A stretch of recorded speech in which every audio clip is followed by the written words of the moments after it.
Framing something in the foreground of your images is a great way to add some interest and create a sense of depth and to draw your viewer's eye deeper into the image.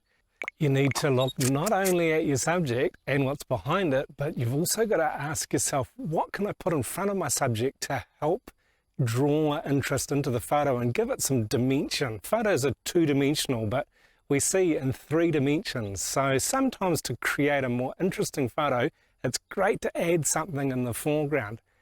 Don't pick something random. The more relevant the foreground interest is to your subject and the whole composition, the stronger your picture will be. What you use as foreground interest shouldn't really steal the attention from your main subject. You want it to enhance your main subject.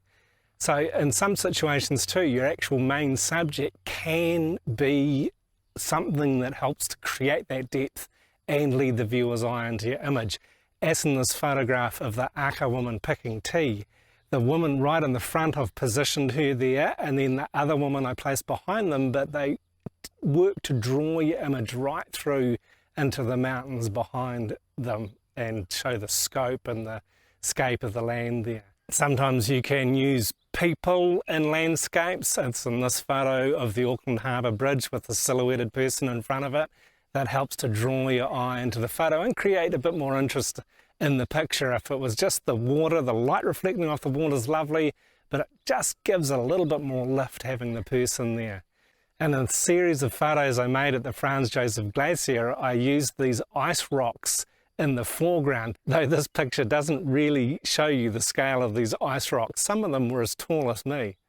Many landscape photographers use this technique of foreground interest, but you can use it in all kinds of photography. Don't limit your thinking to what most people do. You can use it really effectively with environmental portraits, to use something about the person that you're photographing in the foreground. It doesn't have to be in sharp focus, but if you can recognize what it is and it helps draw your eye into the person, then it's going to add a bit more interest to the composition.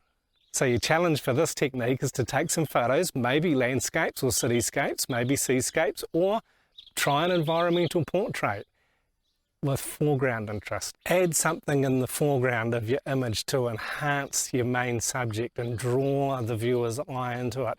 Think about adding that sense of depth to your photo. Try out a number of different subjects. You might even like to try some street photos.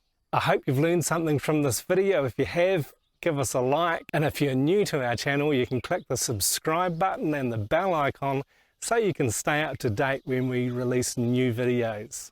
Thanks for watching.